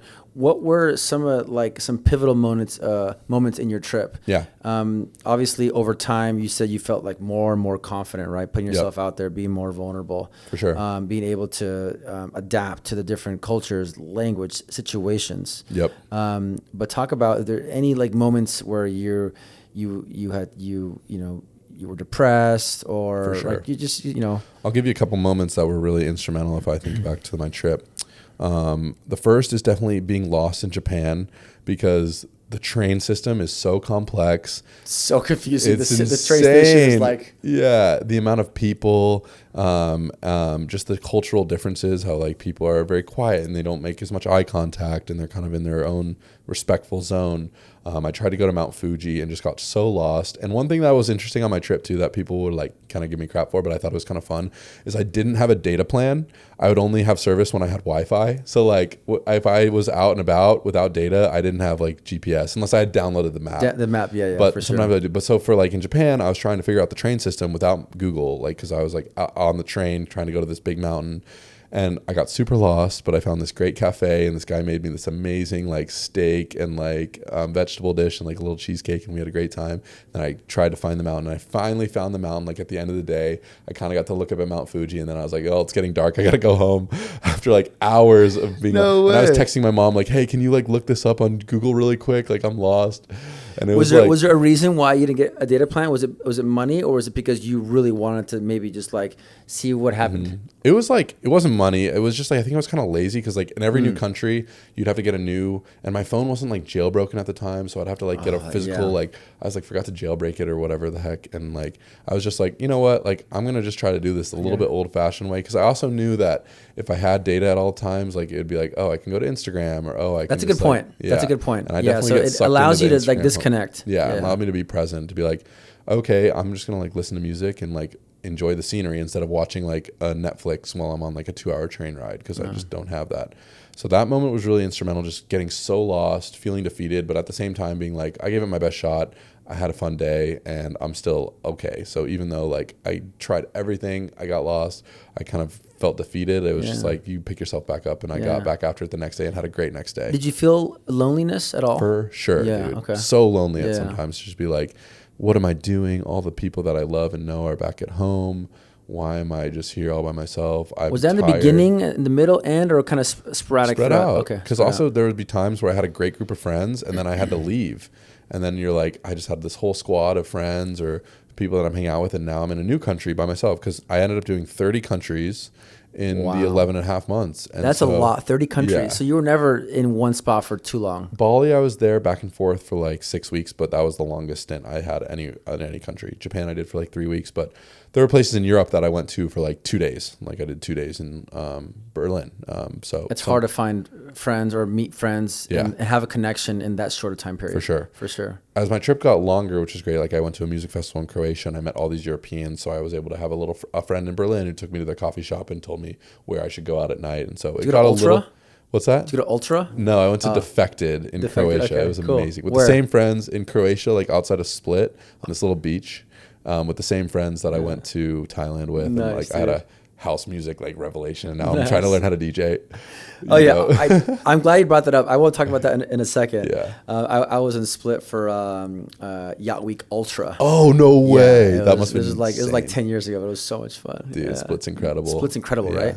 And that's the great thing about traveling too, is you find all these places that are so off the beaten path. Yeah. It's cool to go to like the places like Florence or like Paris that are amazing for a reason, but when you find places like Split, when you find places like, for me, like Helsinki, Finland was so cool.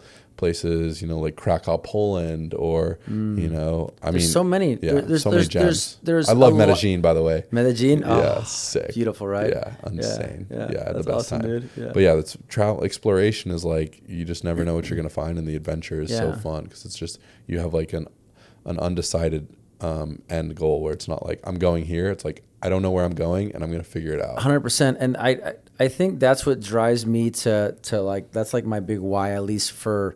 Well, I think this passion project is starting to become like a why in my life. Yeah. But I also love sailing. Yep. You got to come sailing. Yes. Okay. I missed out. December 21st. If you're free on a Saturday. I'm putting out my phone right now. Okay. All right. Good. All right. Good. You're there. We'll do it. I have nothing going on. All right. Sweet. I love it. You're gonna come and hang out.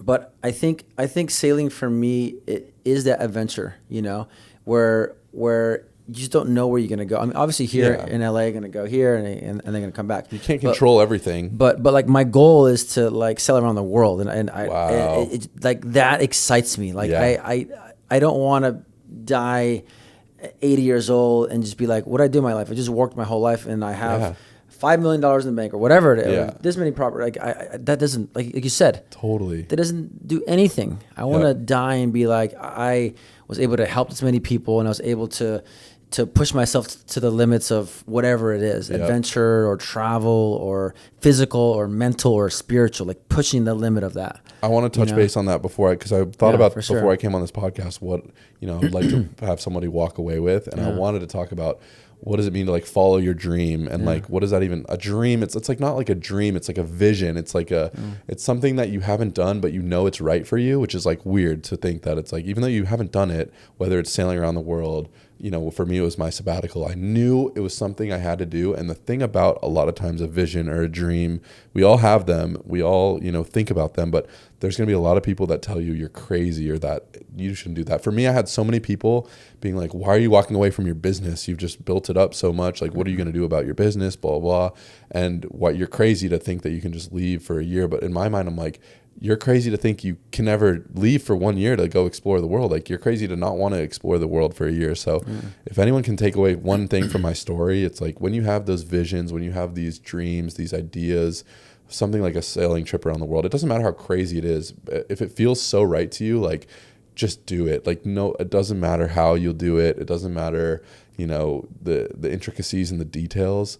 You just got to promise yourself you'll do it. It might not be tomorrow. It might not be next year, but you got to be like, I got to do it someday. You got to do it. And I love that you just bought the flight, because that is the first step. Totally. It's like booking your Hoffman. Exactly. It's like once you do that, then it's coming and there's a date. All right, cool. I got to prepare for that date. We got to work here. I got to tell my clients, all that stuff. Yeah. That's amazing, man. What's the next big Avi thing? Yeah. Is it getting back into work? Yeah. What's your next big thing, bro? Yeah. I think my next, vision or goal or dream, I think towards the end, before I left for my work, I had had the thoughts of, I wasn't sure if I was going to come back to real estate, because I had been feeling a lot of burnout. I've been feeling a lot of like questioning I feel like I wasn't executing to my best ability. And what the truth was, I kind of forgot why I got into real estate and what made me enjoy the day to day, which was helping people. I was just trying to, build the business, trying to train, teach, get my listings to like another level in terms of price point. And I feel like I got off track. And what I've really gone back to was, okay, I got into real estate because I love the vehicle of it. I love helping people build wealth. I love investing in it and learning about that. And I love the people that I meet, like you. I just had like an hour-long conversation with Sam Medvine last night, like the people I've met through real estate. Who? Sam? Sam from Tom Ferry, Sam Medvine, okay, younger dude. Okay, I got to introduce you to him. But I kind of forgot about the reasons that I loved it. So as I was finishing up my trip, I really had like an aha moment. Like, I love real estate. I'm good at it, but I need to get back to doing what's I love best, which is really focusing on helping and on the people and not on the price point or on the how much volume I'm doing. And like I had not like a closing this week, but I helped somebody. My first listing since I've been back has been a $3,500 a month rental that I cold called, because the guy was running it on himself on Zillow, and the marketing was bad, and I took over the marketing, and he had no applications, and I got him 9 applications in a week. Nice, man. And I found this awesome tenant who's like going to be the head of the Tesla department for like Santa Barbara, San Luis Obispo, which I have a Tesla, and he's like going to hook me up, and it's like, this is why I love real estate. Like the commission check is like so tiny, but it's not about that. It's the like connections you make, man. Yeah, for sure. So my next 2-3 years is really going to be focused on personal growth and giving back and being able to deliver a new level of value in terms of my work and outside my work too. I love that. Which is just like, how can I help support people both in my day to day and also like doing stuff like this? Like this is doing this is inspiring me to be like, I need to do more of this. Yeah, dude, honestly, tell your story, bro, because you are a true inspiration at your age to have done what you've done, to kind of think at those levels and to execute on those things. You know, again, a lot of people talk about, you know, travel. I've been talking about it a lot. I do travel a lot though, which is fine. But like to do it in a full year, to really let go of work and just be with yourself, like that is awesome, man. Like when you told me that, I was like, yes, I was so pumped for you. You know, like there was no question in my mind that I was like, you shouldn't do it. I was like, no, I'm so pumped for you. I can't wait. And you know, I wanted to go visit you. I never did, but regardless, like you inspired me. I love looking at your videos and just like seeing you just do all these things. I'm like, that is so awesome, bro. That is so awesome, man. So congrats on inspiring me. And just making me happy, because like I see your social. You're also big on social, but it doesn't seem that you're doing it to like be this thing. It's like you're very authentic on your social. Can you talk a little bit about that too? Because like I feel that you're very authentic on social, on Instagram. Yeah, I think that when I first started to go really heavy on Instagram, it was when I was in that kind of business building mindset before I'd done Hoffman, and it was kind of an ego boost to be like, how many views can I get? How many shares and this and that and comments, and how much business can I do from Instagram? And then I got burnout on that, as like we all do, and everybody's trying to one up each other on Instagram and make their life look perfect. So it was a really fun experiment when I traveled to just be like, I'm going to make Instagram a little travel diary, and I'm just going to take selfies in coffee shops or take photos of the food, because there are a lot of people that want to travel and they have a family of kids that are depending on them, or they, they're in a situation where they can't do it right now, or they're not in good enough health to do it, or they're older. And I'm like, maybe I could just help people travel with me, and it would make me feel less lonely too, because like people were able to connect and be like, I love this place. It was cool to like, and I get to go to a place like Colombia, and like now I have a better understanding for where your family comes from, and like the culture and the warmth and the fun that like Colombians have. And the food. Ooh. Oh, dude, the food is so killer. Yeah, such good meat and such the best night out and dancing. And it's cool to be able to connect with people from all different walks of life now, because I've been like, even if it's only a week, I've been like, oh, I did a week in Korea. Like I love XYZ. 100%. The conversations that you can have with people that will create a connection is now on a different level that you've like traveled this much, man. That's so cool. So cool. With my social media, it's just like, I just want to have fun with it, and I want to do it for me and to help people, not to try to get brand deals or try to get X million followers. It doesn't seem that way, man. You know, because you can feel the authenticity of how you speak. And you can tell when like people are trying to get the likes or get whatever. And I can see it from you. It's like you just want to be authentic and you want to connect. For sure. You love to connect. Like you love people. I mean, you can tell. Like you know a lot of people. You love the connection. Let's talk about community and also this cool thing that you're doing now, which is like doing like DJ sets on the beach on Fridays. All right, cool. So let's talk about community and then talk about like this whole new thing that you're doing. Because this is like driving. I can see you, and I can be like the reason why you inspire me is because I can feel that you're following this thing inside of you. It's like you're inspired by traveling around the world because you heard it from this guy, and you're like, all right, I want to do that. It's like, give me energy, and you do it. You execute on it, which is what I love. And things that are hard, like DJing is not easy, bro. And then like, having somebody come and film you, it's not easy. And like having a few people there is not easy. And I'm sure it's gonna grow. But it's like you're just doing things that are just like, that's not easy. Thanks, bro. So I want to talk. You had a really great point about the feeling of inspiration, and I feel like inspiration is super contagious, and it can be, just like, I don't know, maybe I wouldn't say like depression is contagious, but negative energy and thoughts can be contagious. Like just like how I've been thinking, it's so funny because I've been thinking about ayahuasca and I've been thinking about taking the next steps. I've done a ketamine therapy session, which was super amazing, where I kind of had an ego death. But just like I get inspired from you because I'm like, he's done it. I can do it now, because that's what inspiration is. I feel like it's like my very first Tom Ferry conference. I just want to shout out to Devin Tryan. Do you remember Devin? Oh yeah, from expired Hawaii. grinder. Dude. Yeah, he's a grinder for sure, man. He's my age, and it was just cool to be like, okay, if he can do it. I had never sold a house when I went to my first Tom Ferry conference, my first ever summit of 2019 or something like that. Was that in Anaheim? Yeah. Okay, cool. I was there too. Yeah, Dude, that was my first summit too, I think. Oh, no way. And we didn't get connected that one, but it was 2019. Yeah. 100%. Yeah. Before COVID. Yeah.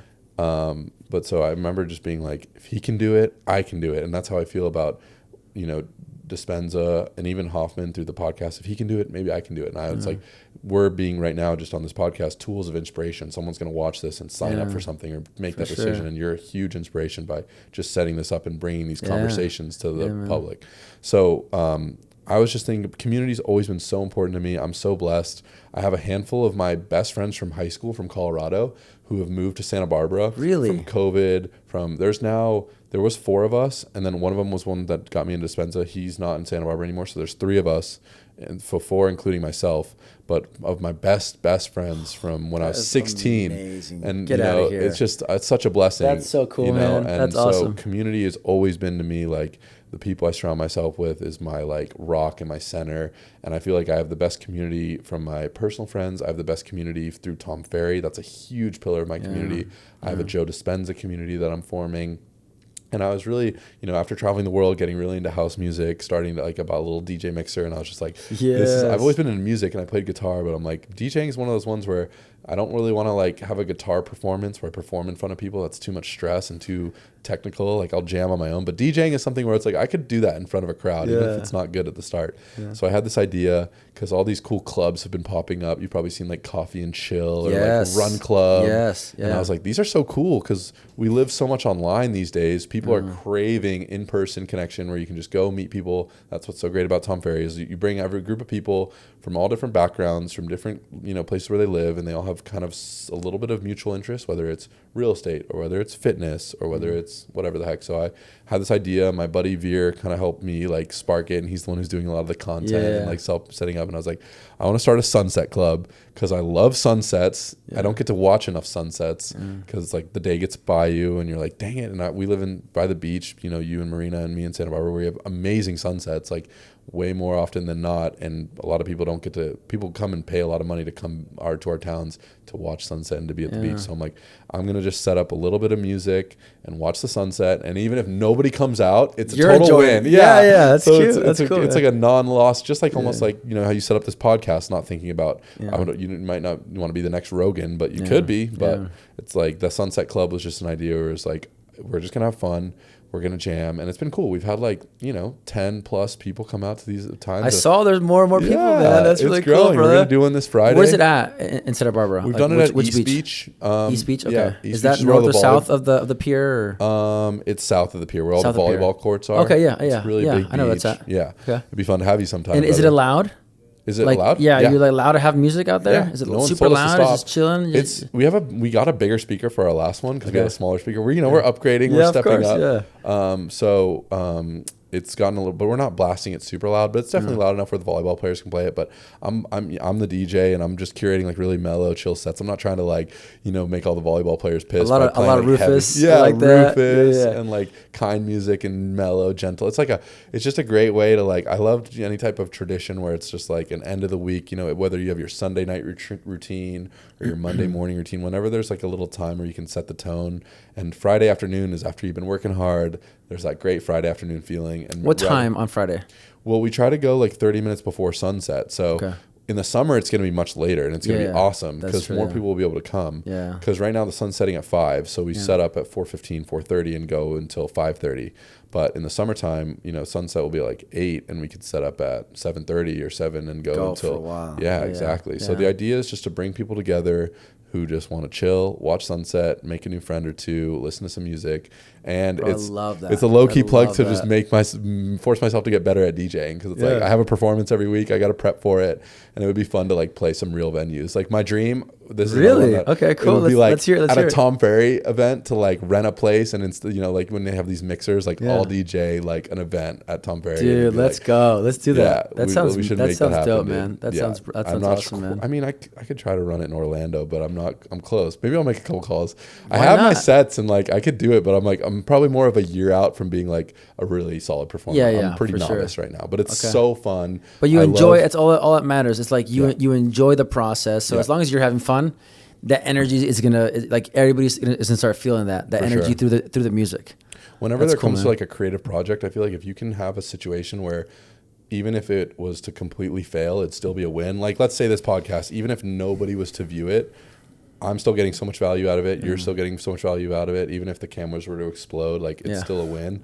Like, what's the worst 100%. Thing that can happen? And if you can have a project like that, it's like a no-brainer to do it. And so that's how just learning as well. Like, that for me is the win. You know, it's like I'm learning from you. I'm getting inspired from you. I'm gonna leave here feeling like, oh man, like, you know, you did Joe Dispenza. I'm gonna go do it now. Like, just that. We're just gonna sign you up here after this. We're gonna sign up. You're gonna come say, like, I'm gonna go, you know, watch you, you know, DJ on the beach. Bring my friend Kevin and his wife, and maybe they're like 2 kids. I could bring the setup on the boat on the 21st. Oh.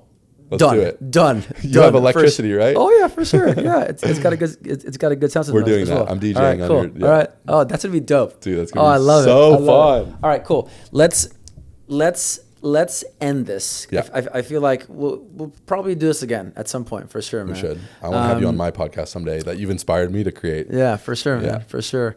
Where can people find you on Instagram? Yep. At Avi Becker, just my name, AVI space BECKER on all social medias. Okay. And then how can they find you on the I know you have your own like account for your sunset thing. What's that called? It's called SB Santa Barbara, just SB Sunset Club. But you'll see, Sunset Club, okay. I should honestly put SB Sunset Club in like my bio. But you should. Yeah, I'm reposting a lot of stuff. Put out there, yeah. It's going to be a lot of, not every Friday, but a lot of Fridays at the end of the work week. If you're in Santa Barbara, or if anyone watching this is in Santa Barbara, come through. Or if you're in your own town and you want to start your own sunset club, you should do it. It's not licensed. It's not. Are you live streaming? Is it like on IG Live? I've sometimes gone on IG Live, but my phone doesn't like stay live like long enough. I have gone live, and we are just making content. We have a little drone. I got to post some content for it today. You got a drone too? Let's go. Yeah. All right. It's just so chill. Just cruise. And your boy, the guy that is recording it, he loves doing content, obviously. Yeah. So like he's in it on that part. He enjoys doing that. Yep. You enjoy doing the music. It's a good setup. For sure. All right, cool. It's basically a no cost. Bring your boy on the sailboat then. Yeah. Yeah. Exactly. Have him come and do some content on the sailboat. Yeah. Oh, on the sailboat? Yeah, dude. Bring him 100%. On. Yeah, bring him dude, on. Dude, that'd be sick. All I'll right, see if he's cool. free. Yeah, for he's sure. a really cool dude. For sure. Yeah. I want to ask you a couple more questions. So I don't want to end right now because I want to talk about I want to talk about failure. Yes. Because we're always talking about successes and all this stuff, and for sure, a lot of people don't talk about failure. Yep. What are some of your failures that you've gone through? Yep. And like, how do you work on those failures? Like, how do you work on failure? For sure. I think one of my biggest ones that I really love to come back to, especially when people ask me, how do you make it in real estate? My first year in real estate, I got my license right before the 2019 mark, but I kind of wasn't really like in the office doing my thing until 2019. And from 2019 to 2020, I had one sale. The sale price was $530. I had multiple escrows fall out. I had this idea that I was going to have a closing within 2 months. That was my goal, which I failed at. And I just had this idea that I'm just going to be crushing it because I was doing open houses, door knocking, cold calling, doing coaching, doing everything right, I thought, but it just took way more time than I thought. And it was a really humbling period. I had like saved up some money in stock accounts. I had to sell all that stuff to just afford rent. My rent was like $900 at the time, and I'd be like, okay, after rent, and how much do I have to spend on groceries? Like my friend had bought a bunch of like ramen that he didn't want, so I was like eating ramen and like just being like, okay, what can I afford to do? And just being like, so I was driving Lyft. That was very humbling to like, for sure, bro. And it was honestly amazing. Like there were some times where I really helped people. Like this one guy I'll never forget. He gave me a big tip. He was like disabled, and I had to take a lot of extra time to help him out of the car. But that's a really humbling experience to be like, I'm a college graduate, and I had good grades, and I've always been pretty successful at sports or at, you know, my life, and I'm a Lyft driver. And it was like eating a big bowl of, you know, what do they call it? And there's nothing wrong with that, man. Like, right? Like I know. It's I'm so grateful I got to do that. Like my mom is doing Uber Eats right now. Yeah. You know, because she just came back from Colombia after 14 years, and she's trying to figure things out. Yeah. You know, so like in the meantime, she's you know getting some extra cash doing that with her husband. For sure. You know what I mean? And I think our society kind of like shits on people that are, you know, that's not a successful job, but sometimes you got to do whatever it takes to just make it by. And there's a lot of people, I feel like, that are forgotten that we have so much of our eyes on the successes, but a lot of people are struggling. And so helping people, being gracious to people, being just nice to your Uber driver and your Lyft driver, you know, it goes a long way. And so that was a huge failure that first year. But then my next year, I did like over 20 million in volume, which is like, like it's kind of a crazy, but that's a lot of that business that closed in 2020 was from 2019. All that hard work. Yeah. 100%, there were expireds that I'd been chasing down for a year plus. And so it's like, it was a great learning lesson also, where failure sometimes people think, oh, you do 2 steps forward and 1 step back, but the step back actually could be like in the direction of the step forward. You just might not know it. For sure. Like the failure is the right path, and sometimes you have to adjust and reset, and you have to always try to think about how you can strategize and come at it from a different angle. But sometimes like there's like those like memes of like, or like videos of where it's like someone mining for gold and he's like right by the gold and then he quits. And he quits. Yeah. It's like, that was my 2019, and I was thinking about quitting, and I'm so glad I didn't, because I had a really great year after, and it's been like off to the races since that year. Man. But that's one of my biggest failures.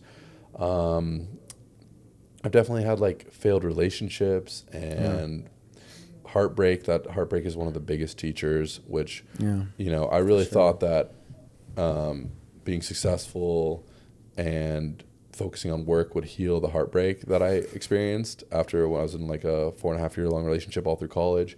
And it didn't, and the heartbreak drove me to Hoffman, because sometimes Joe talks about this too. Is he said that, you know, oftentimes people don't change until they're at like their lowest moment, and you can change before you get there, but that's sometimes what it takes to catalyze the change, or to swallow the pill to take Hoffman and, you know, pay that money and go for that. So I would say that was another huge failure that turned into a big success, and also just learning how long it takes to heal from like a serious heartbreak. Oh yeah. Yeah, because it could take a long time, man. I'll take a couple months for myself and then I'll be good. It's like, no, you gotta do the work. You have to open up. You have to forgive and let go. Letting go is hard. Yeah, letting go is hard, man. Especially people in our business. If you're an entrepreneur, you like to be in control, and you like to like hold on and like do it and like force it sometimes and make it happen, and like you have to do the opposite. Yeah. So those are 2 big failures that come to mind. I'd love to hear one of your failures if I could.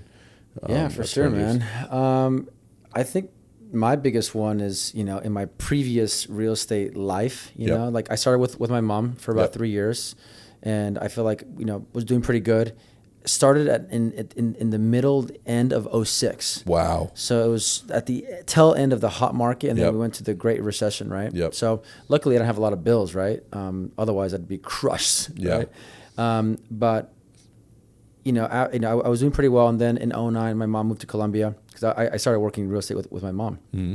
And then she moved to Colombia because she met this guy on vacation there, who's now her husband. Yeah. You know, so she moved to Colombia, and then I moved to LA at that point. So I was living in Rancho. Yep. So when I moved to LA, I started working at this office at not this exact physical office, but at the same brokerage, Hilton Highland in 2009. It was the best brokerage at the time in LA, and they were for so long, right? Under this guy named Chad Rogers, and it was great, you know, but I got too complacent with my career, you know, and I didn't feel that I was good enough to leave him and to go out on my own. I was completely, what do you call that? Like I just limiting beliefs and limiting beliefs.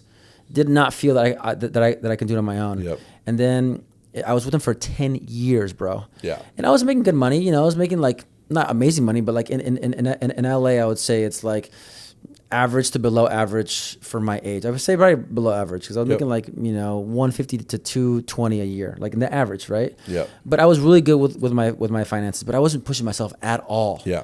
You know, I was working 30, 40 hours under him. I wasn't really pushing myself. I wasn't doing anything to push myself at all. Spiritually, mentally, physically.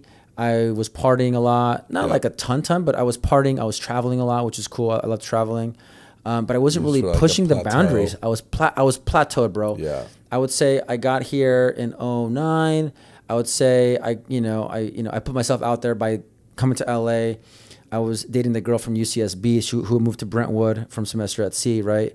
And then I moved closer to her. We ended up moving closer to each other. I moved to Brentwood into 2012. But for about 10 years, I would say maybe 3 years of like growth, learning the market, working with his clients, getting my own clients. But then I kind of plateaued and just chilled. Yep.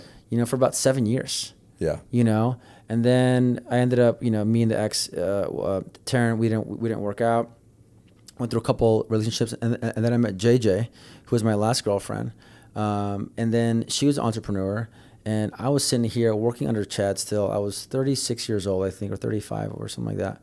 And I'm like, what am I doing? Mm-hmm. It was like an aha moment. It's like, what am I doing? Yeah. Crazy. Yeah, I had some of my own clients, but I was not pushing myself. Yeah. And I see her just grinding every single day, doing her own thing, figuring things out. I'm like, all right. So she inspired me. She was an inspiration. She inspired me not only to leave Chad and go do my own thing, which kind of led me to like Tom Ferry, but also work on myself like in a spiritual level, and also in a personal growth level as well. Yeah. So that was my biggest failure in life, I would say, is going through that long plateau of my life of just kind of chilling and not really pushing myself, and having a lot of limiting beliefs. And that's why you inspire me, because I feel like, wow, man, I wish I was at that moment earlier in my life, but whatever. That's just that's my life. Yep. And whatever. That's just kind of my own journey. Yep. But that's where I was at, man. It was a really long time of just limiting beliefs. I was hiding behind a wall. Yep. For so long. Nobody in the office knew me.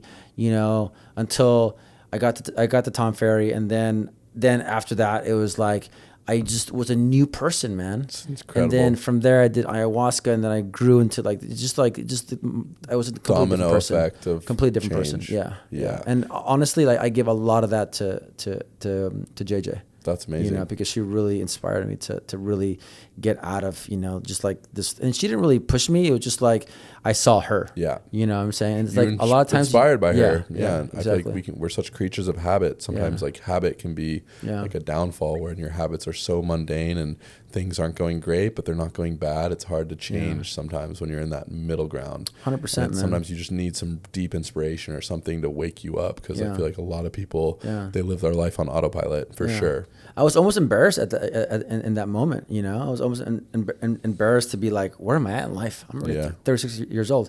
If it was in my early 20s, all right, cool, it's fine. But then I didn't really grow. Yeah. I mean, after maybe 2 or 3 years with him, I should have just left and started my own thing, started much earlier. But again, it is what it is. Yep. I'm in a better place now. I'm much happier. So I feel like I still have a part of me that is still kind of either sad or upset at myself, or have regret of not doing it sooner. But I'll get over that. The wisdom, it can't come from those moments without the times where wisdom comes from realizing failure and growing past it. And you can't have the wisdom before you have the mistake or the failure. So it's you would, just like how I say, I wish I would have known about this earlier. You can't, because the wisdom that you gain from it has to come in the moment when it's ready for you. Yeah. And there was times, which is funny too, I remember my mom told me about Hoffman when I was 18. I was that sounds so dumb. And then my other teammates or people have told me about Joe Dispenza when I was younger, and I was I don't really get it, or it doesn't really make much sense. And it's you have to be ready for the information or for the inspiration, and you got to be ready. Yeah. 100%. You're either inspired or you're either seeking for it and you see something, you know. But Tom was definitely pivotal in not only in my business, but in personal. I mean, I really love how he kind of runs his whole life. Yeah. You know what I'm saying? I feel like he loves to help people, and you can feel that energy. It's not just about money, even though he kills it, right? Yeah. But I love his relationship with his wife, with his dad. Now I see that they're much closer. So I just love that. You saw he did a podcast with his dad. Yeah. I haven't heard it, but I do want to hear give that a listen. Yeah. He's a business leader that has an open heart, which I feel like is the new age. Like it's the cool, it's the Tony Robbins. Yeah. It's the new age of leaders, of collective people that are not just flashy cars, cool watches, grind. Yeah, women. Clubs, all that stuff. Now I agree. Now that I feel like there's more information and people can, everyone that I feel like has gotten to that point who follows one of those ultimate grinders, and if they even hit the pinnacle, they realize how empty it is, and it's like they'll make the same mistakes that they made. Don't be the depressed billionaire. No, nobody wants to be that. No. Yeah, definitely not. Let's close it up with give the viewers a couple of practices for you to stay grounded. Nice. To stay into your heart space, to be in your flow. Yep. What are some of those practices on a daily basis, monthly, whatever it is? I love that. What is it? Such a good question to ask. One thing that I learned at Hoffman, which I need to do a better job of, but it's just having space and time to give yourself a check-in, to say, what do I need to give myself today to help with XYZ, or to help my heart heal, or what do I need to give myself? That's a question that we ask people that we love 100 times a day. Just say, what do you need? Hey, if you have kids, you're always asking them, what do you need? If you have your parents, you're checking in on them, and you're making sure that they're okay, especially if they're sick or elderly. But how often do you take a minute to just say, what do I need to give myself today? And then how often do you actually give that to yourself? Whether that's, hey, I need to take a half day and go to the beach and chill. Hey, it's time for me to take a really cool adventure. I've worked so hard. Or even what do I need to give myself? I need to, give myself some inspiration, some growth. I'm so stagnant. I'm so stuck. I feel like we don't have those conversations with ourselves. And those are the type of conversations that are loving and caring for yourself. Thinking about how can you ask yourself a deep question and really listen to yourself and give yourself what you need. That's a Hoffman shout out. And that's like that. Yeah, same thing as meditation. That's one where it's how many daily practices can you really stick to that are enriching and in your own personal growth or development, whether that's reading the book that you've been wanting to read for a while, whether that's working out in the morning and sticking to the alarm and also the bedtime that you set for yourself, whether that's just giving yourself 20 minutes to meditate before bed. I'm going to send you this big file of meditations that I have, and you sweet. Yeah. You Please can cruise do. on them and do them before bed. So how often do you do it? You do in the morning, evenings, or I love to do. There's a morning meditation and evening meditation. I try to do one of those a day, not both. But then there's an amazing meditation that's an hour and a half. I try to do it on Sunday. It's called the Body Electric. It's where you go through each energy center, you feel into it, you do a bit of breath work with each energy, and it's just basically a huge energetic release and opening. And it takes an hour and a half, and it's guided. You do an eye mask, you lay down, you put the earphones in, you follow along, you do the breathing. And that's one where it's, you really have to commit an hour and a half of just laying in your bed on a Sunday. There's other things sometimes you want to do. Of course. So especially for us, we're just go-getters. We like adventure. Yeah. But it's smart, man, because when you do that, there's so much I think a lot of us don't want to do it because we're it's a waste of time. For sure. But it's not. It's the opposite of a waste of time. Yeah. And you feel so much better afterwards. Yeah. Always. For sure. Nice, man. So those are a couple. But yeah. Also working out. Yeah, for sure. Doing what you love to do. True right? that. Which is Sunset Club. Sunset Club. Yeah. Traveling. You surf, right? Yeah. You got to come on our surf trips on the sailboat.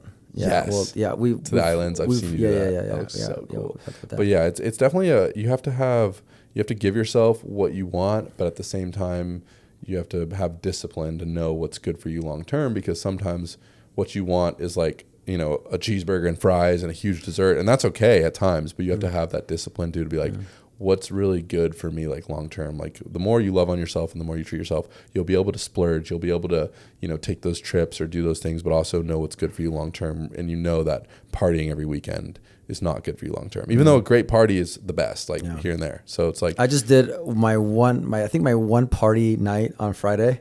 Where'd you go? With the boys. We went to the Shrine to go see DJ Sammy Virgi. Oh, you went to Sammy Virgi? I saw him in Croatia, dude. He is incredible. We had the best time. Dude, that's so fun. Yeah, I've never even heard of that guy. Yeah, I hadn't heard of him until I went to Croatia either. He was insane, bro. His energy. I saw the videos from that show. Yeah, we had a blast.